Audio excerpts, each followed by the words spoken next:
Il va alors choisir de s'exprimer lors d'une prestigieuse conférence organisée par le Wall Street Journal et diffusée sur Internet. Tous les poids lourds de la Silicon Valley y ont déjà défilé. On y parle nouvelles technologies et c'est Kara Swisher qui mène l'interview, aux côtés d'un autre journaliste, Walt Mossberg.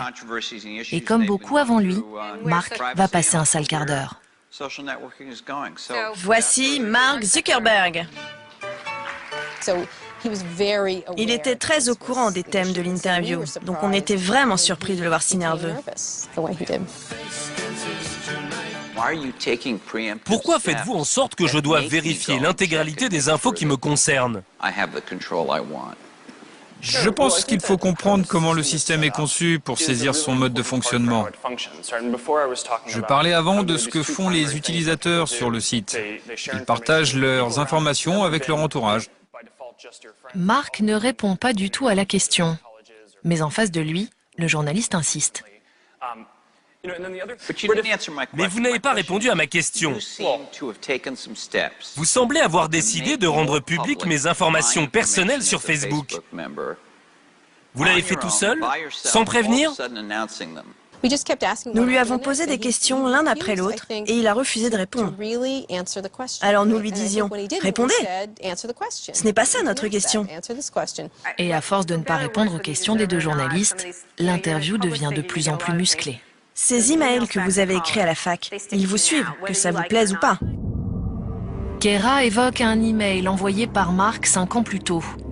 Un email où il écrivait que les utilisateurs de Facebook étaient bien naïfs de lui faire confiance. Mark est déstabilisé, il commence à transpirer. Comment expliquez-vous le scandale que ça a provoqué? Ça vous touche? Oui. J'ai fait plein de bêtises quand j'étais à la fac. Je ne me cherche pas d'excuses. Et je suis vraiment désolé d'avoir fait ça. Certaines accusations sont vraies, d'autres non. Pouvez-vous nous dire quelles accusations sont vraies? Je ne sais pas trop, c'est loin. Mark perd tous ses moyens, il ne maîtrise plus ses réponses et transpire un peu plus. Et il se met à transpirer, mais vraiment transpirer. À quel point transpirait-il? Oh, entre nous, on appelait ça la fête de la transpiration. On ne pouvait pas voir ça du public, mais c'était vraiment énorme. Ça coulait à grosses gouttes le long de son nez. J'avais peur qu'il fasse un malaise, et il était tout pâle, il avait l'air malade. Pour moi, c'était une crise d'angoisse. Il nous a dit qu'il ne se sentait pas bien, mais en tout cas, c'était très mauvais pour lui.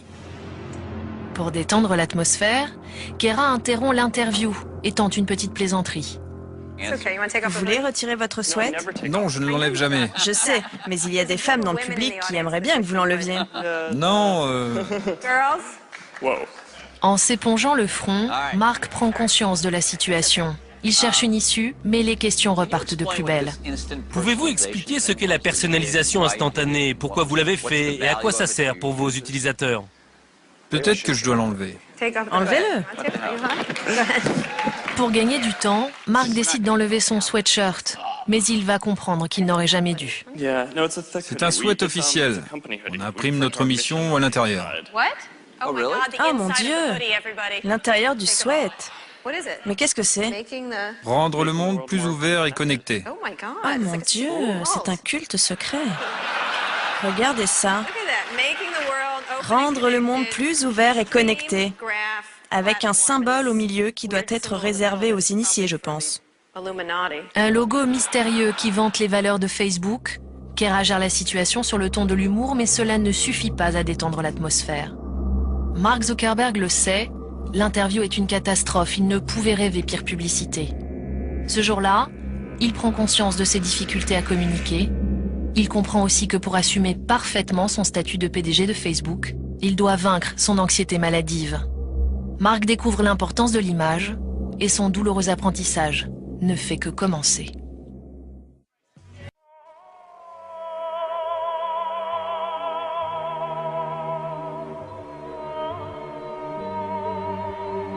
Pourquoi le jeune patron de Facebook ne se sépare-t-il jamais de son sweatshirt à capuche. Les rumeurs les plus folles circulent depuis des mois. Les internautes ont enfin une piste. Et oui, l'insupportable geek multimilliardaire, le très présomptueux Mark Zuckerberg, a enfin retiré son inséparable hoodie. C'est comme ça qu'on appelle les sweats à capuche. Forcé de tomber la veste devant les caméras de télévision. Et qu'a-t-on découvert à l'intérieur? Pas un gris-gris, Damien, pas une doublure en billets de 100 $. Non, non, non. Un étrange dessin digne du Da Vinci Code, un schéma mystique censé représenter la mission de Facebook.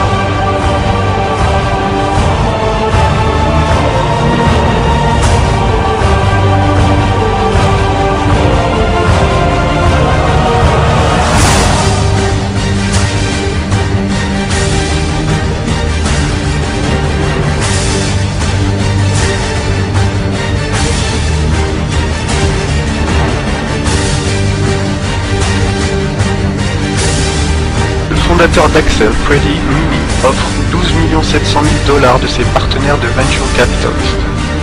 Le manager d'Axel, Jeff Breyer, PDG du National Venture Capitalist, NVCA, est créé par Gilman Louis, PDG de InQtel, une entreprise capitaliste créée par la CIA en 1992.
من فئة $1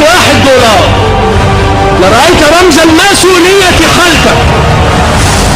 لو نظرت لرأيت، فهل نظرت؟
هذه المواقع هي من ساهمت مساهمة كبيرة، وأنا أعتبر أن الحزب القوي والحزب الخطير الذي كان يضرب ضد الاستبداد هو حزب الفيسبوك، واعتبر أن الفيسبوك وهو الموقع الاجتماعي الذي نشر كل فظائع هذا النظام طيلة سنوات هو الذي حرك الشارع، هو الذي حرك الشارع، هو الذي حرك الشارع.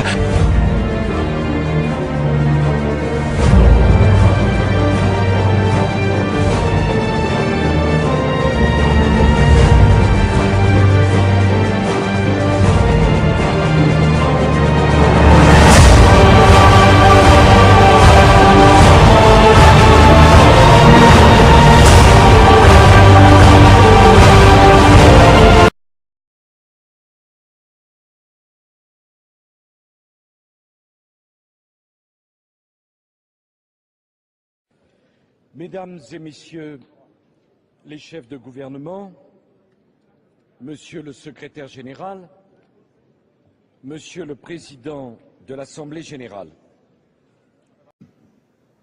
À Copenhague, nous tous, nous avons pris des engagements. 30 milliards de dollars par an. Cette année qui vient doit être celle des grands changements. Vous l'avez compris, la France souhaite y participer, non pas bien sûr pour faire des discours, non pas bien sûr pour donner des leçons, mais pour entraîner le monde entier vers une nouvelle gouvernance mondiale, vers une plus grande solidarité et vers l'émergence de financements innovants.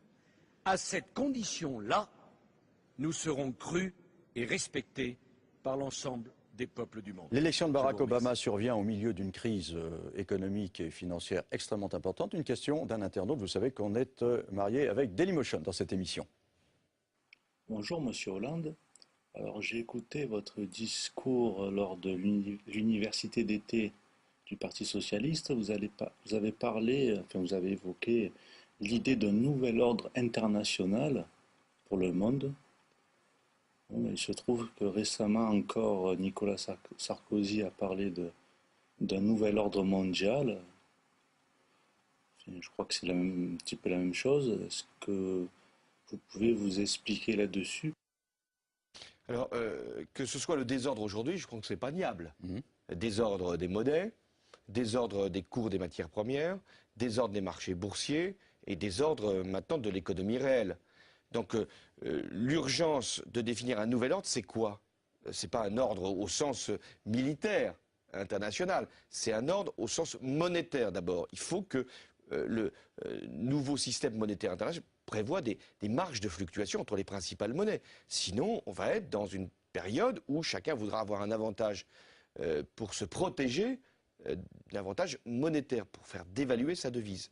Deuxièmement, il faut qu'on ait un ordre financier. Je crois que maintenant, beaucoup d'idées sont arrivées à leur terme. Avant, on disait, avant, quand on parlait du contrôle par les agences de notation, beaucoup disaient, mais qu'est-ce que ça va être, une ingérence dans la vie des entreprises? Aujourd'hui, tout le monde le demande. Les normes comptables aussi. Et puis, les hautes rémunérations. Alors, on dit, c'est simplement pour les parachutes dorés. Mais enfin, en Allemagne, et je pense qu'il faudrait reprendre cette proposition, les hautes rémunérations sont plafonnées.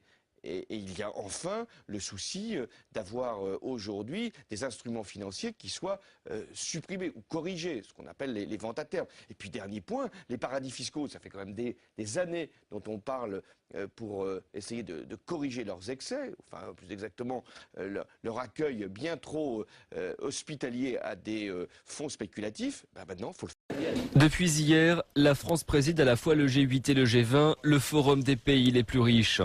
Nicolas Sarkozy se place donc au centre de la diplomatie mondiale. Début septembre, j'ai proposé qu'on tienne un sommet international pour porter les bases d'un nouveau Bretton Woods par référence à ce qui s'était passé au lendemain de la guerre mondiale, la seconde, pour porter un nouveau système financier mondial.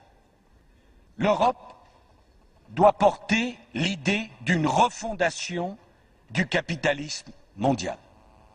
Ce n'est pas la remise en cause de l'économie de marché. Pas de règle. La récompense de spéculateurs au détriment d'entrepreneurs. Nous devons porter l'idée d'une nouvelle régulation. Mais je voudrais surtout que l'Europe porte un regard sur la gouvernance mondiale du XXIe siècle. Cette idée progresse. Est-ce qu'on laisse les marchés faire tout seuls? Les gens de droite diront volontiers, ben oui, l'économie est mondiale, les marchés vont régler tout ça, ça va très bien. Ce qui est le cas aujourd'hui. Exactement. Les gens de gauche diront non, pas du tout. Ce qu'on a réussi au 19e et encore plus au 20e siècle, de faire que les pouvoirs publics représentant l'intérêt collectif arrivent à dominer le marché, à lui imposer des règles, il faut le faire au niveau mondial. Donc, l'idée d'une gouvernance mondiale, exactement. Ça n'est pas une utopie de Strauss-Kahn. Ça n'est pas plus une utopie que l'idée d'une gouvernance de l'économie nationale, comme elle s'est affirmée pendant le 20e siècle. Le grand pari du 21e siècle, c'est l'invention, comme vous venez de le dire, d'une gouvernance mondiale. Elle prend aujourd'hui, l'embryon prend aujourd'hui la forme du G20, et au cœur de cette nouvelle gouvernance mondiale, il y a le nouveau FMI. Je lisais souvent dans les colonnes, comment se fait-il que nulle part la gauche en ait tellement profité finalement et que les gouvernements de droite se fassent élire malgré cela? Eh bien, parce que la gauche, elle est là. Elle est en train de travailler à la construction de la gouvernance mondiale. Et si je vous ai bien entendu, c'est la gauche, ou en tout cas les idées de gauche, qui font bouger le monde et qui peuvent faire avancer vers une gouvernance mondiale? C'est ma conviction, mais si je devais aller jusqu'au bout de ma conviction, je dirais que c'est comme ça depuis très longtemps. Thierry Volton? Oui. C'est une idée de droite, la gouvernance mondiale. Vous trouvez? C'est très bizarre. Pourquoi c'est une idée de droite alors? Parce que c'est en fait c'est un espèce de pouvoir quand même énorme où l'individu et les nations n'ont plus donc les nations qui élisent leurs dirigeants n'ont plus grand chose à dire. C'est quand même très dangereux. C'est vrai que la gouvernance mondiale est un vrai danger. C'est un danger. C'est un vrai danger. En 2003, Strauss-Kahn déclara à Tribune Juive qu'il se lève chaque matin en se demandant comment il pourra être utile à Israël. Fermez les guillemets. En 1991, il avait déclaré « Je considère que tout juif de la diaspora, et donc de France, doit, partout où il peut, apporter son aide à Israël. C'est d'ailleurs la raison pour laquelle il est important que les juifs prennent des responsabilités politiques. En somme, dans mes fonctions, et dans ma vie de tous les jours. À travers l'ensemble de mes actions, j'y ai cédé à apporter ma modeste pierre à la construction d'Israël. » Fermez les guillemets. 2009 peut être l'année de naissance d'un nouveau capitalisme, d'un nouvel ordre mondial. Et j'en appelle à tous les gouvernements. Aucun d'entre nous n'en sortira en faisant sa propre politique dans son coin, isolé de ce que font les autres. On ira ensemble vers ce nouvel ordre mondial. Et personne, je dis bien personne, ne pourra s'y opposer.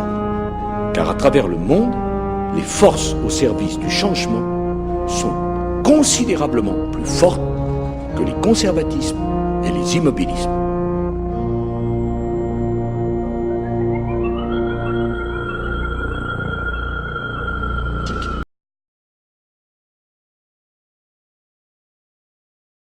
Il y a une sorte de primaire ultralibérale qui est en train de se jouer entre Sarkozy et Strauss-Kahn. Strauss-Kahn semble être en train de la gagner. Tant mieux, il est très représentatif de tout ce que je combat. La politique qu'il mène au FMI, qui est une politique d'écrasement des peuples. Donc c'est lui que vous avez envie d'affronter? Peut-être avec des conséquences sociales dramatiques. Je vous signale que là où le FMI est intervenu, les retraites ont baissé de 7 à 15%. Baisse des allocations familiales, baisse des indemnités chômage, baisse des salaires des fonctionnaires. Mais dis donc, vous faites du Mélenchon, là? Pardon? Vous faites du discours Mélenchon? Non, je ne fais pas du Mélenchon. Je suis là pour protéger le peuple français. Et je crois que le peuple français n'a pas à être sacrifié sous l'autel d'une gouvernance mondiale qui a démontré encore une fois que partout où elle intervenait, elle apportait le malheur et le chaos. Et c'est exactement ce qui s'est passé dans les pays du Maghreb. Parce que qu'est-ce qui a été à l'origine des révoltes? Pourquoi ils se sont révoltés? Ils se sont révoltés pour avoir la liberté de dire qu'ils ont faim. Que face à l'augmentation du prix des produits alimentaires, qui est la conséquence de la... Plus pour le pain que pour la liberté? Mais au départ, pour le pain, oui, pour avoir la liberté de dire qu'ils ont faim, c'est ce que je vous dis. Or, encore une fois, la gouvernance mondiale, l'OMC, le FMI portent une très lourde responsabilité dans cette situation. Et il va falloir réfléchir demain au changement radical du système monétaire international. Alors je voudrais qu'on en vienne. Je suis étonné que, et en plus les chantiers, moi je suis élu depuis 93, je n'ai jamais vu un président, vous savez, je disais Mitterrand était un joueur, Chirac était un séducteur, Sarkozy est un vrai décideur, et pour une fois que la France a un vrai décideur, je suis étonné que vous-même, vous ne lui accordez rien. Réponse. Mais il ne décide pas dans le bon sens. Il n'y a qu'un seul malheur. C'est qu'en réalité, M. Séguin avait raison. Il disait l'UMP et le PS sont les détaillants de la même grossiste, l'Union européenne. Donc effectivement, il s'agit de beaucoup, mais dans le mauvais sens. C'est-à-dire, il s'agit pour multiplier la puissance de l'ultralibéralisme, du libre-échange, de la mise en concurrence sauvage de nos secteurs économiques, qu'ils soient d'ailleurs industriels, que ce soit l'agriculture. Il a contribué à la mise en place d'un sauvetage, qui est une mise en place d'un sauvetage des banques, qui d'ailleurs le remercie beaucoup parce qu'elles se sont jamais aussi bien portées depuis des années, malgré la crise. Il est en train, à la demande d'ailleurs du FMI, de son ami M. Strauss-Kahn, d'accepter une cure d'austérité terrifiante pour la France, dont l'objectif est en réalité de rembourser les intérêts des emprunts qu'on nous a forcés à faire depuis 1973 auprès du système monétaire international. Donc ça va exactement à l'encontre de la politique que je veux voir mener.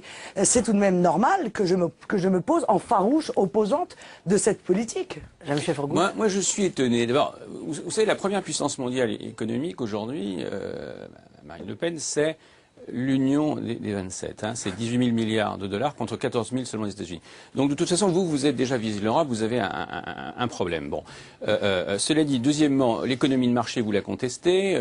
Bon, et c'est un problème. Vous ne pouvez pas demain diriger la France si vous ne vous convertissez pas à l'économie de marché. Il n'y a pas d'autre modèle que l'économie de marché libérale qui existe au monde. Tous les pays, sauf la Corée du Nord, se sont convertis. Donc ça ne fait plus débat. Et il est dangereux pour un pays, la 5e puissance mondiale marchande, au sein de l'Europe, qui est la première puissance mondiale, de tenir un discours de fermeture, un discours de défiance vis-à-vis de l'économie de marché. Ça, je vous le dis avec beaucoup de respect et de cordialité, ce n'est pas compatible avec une candidature où j'apprends que vous êtes candidate au présidentiel, tant mieux pour vous, mais vous ne pouvez pas tenir un discours comme cela sur l'économie. Vous devez être compétent économiquement, comme Sarkozy l'est, comme Nicolas Sarkozy. Vous êtes le défenseur du système monétaire international.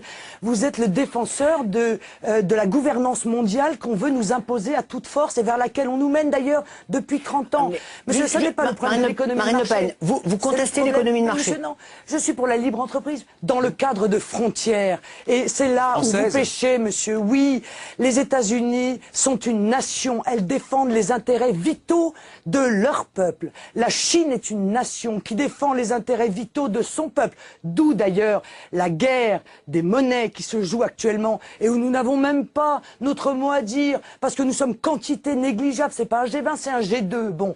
Et où, par une forme de protectionnisme, vous l'admettrez tout de même, chacune de ces deux nations, en réalité, joue de sa monnaie pour défendre ses intérêts économiques. Nous, on est un espèce de gros mammouth, une passoire qui a démontré son incapacité à apporter la prospérité. Et la preuve en est d'ailleurs, c'est que les taux de croissance du 3e trimestre sont à 0,4% en France, bien inférieurs aux prévisions, que la zone euro a été la première à entrer en récession, qu'elle est la dernière à ne pas en être sortie, et qu'en réalité, l'euro a été un choix dramatique pour notre économie. Mais je comprends bien que comme j'ai une position totalement alternative à la vôtre, et que vous êtes avec le PS d'ailleurs, qui lui aussi s'est soumis à la gouvernance mondiale et à l'économie internationale, eh bien je comprends bien que vous soyez en désaccord avec moi et je m'en félicite d'ailleurs. On a une responsabilité. Ils ne sont pas complètement crétins, on va dire, ils connaissent ces exemples historiques. Pourquoi à tout prix veulent-ils maintenir l'euro avec ces politiques que vous nous décrivez comme mortifères? Parce que c'est une religion.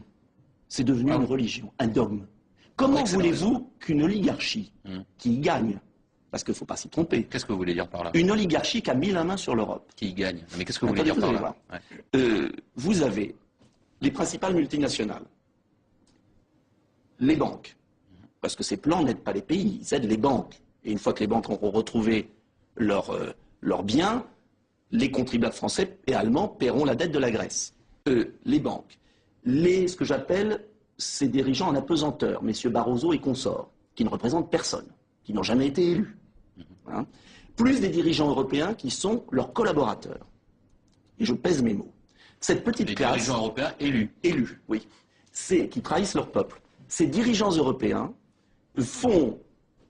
obéissent à ces nouveaux maîtres du monde, qui essorent les peuples, et qui font qu'aujourd'hui, l'Europe est le continent qui est en train de perdre pied dans la mondialisation.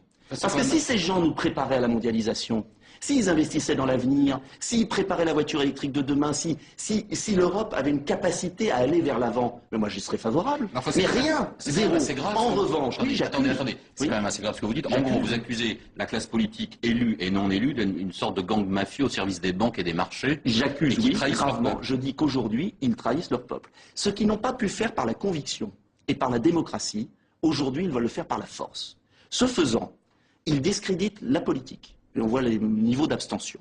Ils n'écoutent pas leur peuple, ils bafouent le suffrage universel, et, de surcroît, ils discréditent la belle idée européenne. Parce qu'il est évident que dans le monde de demain, l'Europe doit s'organiser. Donc je ne suis pas, contrairement à ce qu'on veut faire croire, parce qu'on nous caricature toujours, pour la fin de l'Europe. Je dis que ces gens-là qui tiennent à ce système, parce que l'euro favorise les rentiers, l'euro favorise les grandes multinationales qui échangent entre elles, l'euro favorise outrageusement des banques privées qui prêtent aux États et qui font un bénéfice, pardonnez-moi l'expression un peu triviale, sur le taux que leur prête la Banque centrale. Oui, mais vous avez l'air de dire que vous avez l'air de dire que l'élite politique, cette fois-ci, en profite. J'accuse gravement et je dis qu'il s'est passé quelque chose. Non, mais dites comment elle en profite. Mais elle en profite parce qu'elle vit dans un monde qui n'est plus celui du peuple. Elle vit en apesanteur, elle ne se rend pas compte de la souffrance des peuples. C'est très facile quand, comme M. Strauss-Kahn, on est entre Washington, Paris, les grands de ce monde. Ce sont la nouvelle noblesse d'État. C'est la nouvelle noblesse d'État. Quelle relation vous pensez avoir aujourd'hui, justement, avec la société française? Je pense que je suis issu du peuple, que le peuple a la possibilité de me choisir au milieu de lui-même pour me porter au devant de lui et pour porter ses aspirations, ses espoirs et tenir compte de ses inquiétudes. Voilà ce que je pense. Je pense que l'ensemble de la classe politique est en réalité une élite autoproclamée, une caste formatée exactement dans les mêmes écoles, qui ont le même projet politique et que ça, les Français n'en veulent plus. Vous rêvez d'un débat Nicolas Sarkozy, Marine Le Pen pour le deuxième tour? Non, mais je ne rêve pas de cela. L'espoir que j'ai, c'est de gagner cette élection présidentielle, pour changer les choses, pour extirper mon pays et mon peuple de la souffrance dans laquelle 30 ans de politique UMPS l'a plongé. Mais vous voyez bien qu'aujourd'hui, tout est interdépendant, les gouvernances mondiales, les grandes instances. Tout est mondialisé. Vous allez transformer la France en île en forteresse? Comment vous allez faire? Non, monsieur. Vous savez, l'indépendance n'est pas synonyme d'isolement. Je veux que la France soit indépendante et souveraine, pas isolée. Et quand on voit ce que la gouvernance mondiale a apporté au monde, que ce soit le malheur dans notre pays ou les malheurs dans les pays africains, je crois qu'il faut tourner le dos à ça. Marine Le Pen, merci beaucoup. L'info continue sur iTélé. Concernant la dernière question, elle est essentielle. Excusez-moi, parce que ça parle d'économie et je crois que c'est essentiel. La question de l'auditeur, c'est de savoir si les agences de notation ne vont pas dégrader la note de la France si jamais nous sommes élus. Mais nous sortirons de ce système. Je ne sais pas si c'est un homme ou une femme d'ailleurs qui a posé la question. Nous sortirons. C'est un homme. Mais alors, monsieur, nous sortirons de ce système. Qui habite dans le Morbihan. Et c'est bien pour ça, monsieur, que nous sommes leur ennemi juré et qu'ils sont capables de tout pour nous empêcher d'arriver au pouvoir. C'est parce que si nous arrivons au pouvoir, nous allons tourner le dos à la décision mortifère de 73 qui a consisté à obliger la France à aller emprunter sur les marchés financiers internationaux. C'est ça qui a plombé notre économie et notre liberté. C'est ça qui fait que nous sommes dans la situation d'un ménage surendetté. Expliquez cette décision qui est peu connue. Donc nous retournerons, alors là pour le coup, vous voyez, la France d'après, en matière... Vous parlez de la loi qui a empêché l'État d'emprunter directement à la Banque de France. Exactement. Et on empruntait sans intérêt. Et là, on nous a forcés, ils nous ont forcés à aller emprunter sur les marchés financiers. On a d'ailleurs gavé ces marchés financiers d'argent, de fait. Et nous sommes dans la situation d'un ménage surendetté. Plus nous empruntons, plus nous sommes endettés. Plus nous sommes endettés, plus nous empruntons avec un taux d'intérêt important, plus nous sommes endettés, etc., etc. Nous ne nous en sortirons pas. Madame Le Pen, pour rétablir cette loi, il faut encore rétablir la monnaie nationale. Oui, bien sûr. La Banque de France n'est plus la Banque de France, c'est une succursale de la Banque Centrale Européenne. Mais monsieur, c'est peut-être la décision la plus essentielle et la plus immédiate à mettre en œuvre le jour où nous arriverons au pouvoir. Il y a deux priorités absolues, sans lesquelles nous ne pourrons rien faire d'autre. Retrouver notre liberté monétaire, retrouver le droit de battre monnaie, réinstaller la Banque de France dans ses prérogatives et sortir de ce système mortel du système financier international où, en réalité, nous avons déjà payé en intérêt, écoutez bien cela, nous avons déjà payé en intérêt l'équivalent de notre dette. Voilà, bon. Et la deuxième... 600 milliards d'euros. Et la deuxième mission essentielle, décision essentielle, c'est de retrouver la maîtrise de nos frontières. Qu'elles soient concernant la circulation des hommes, la circulation des produits ou la circulation des capitaux. Sans ces deux mesures-là, retrouver la maîtrise de nos frontières, retrouver la maîtrise de notre monnaie, toutes les promesses sont illusoires. Voilà, parce que nous n'aurons pas les moyens de les mettre en œuvre. Je propose que nous donnions priorité aux questions des auditeurs. Moi, j'aurais moi-même quelques questions qui me brûlent les lèvres. Oui, non, quoi, si nous faisons ça, Monsieur Lescar, si nous faisons cela, c'est le problème du Tour de France.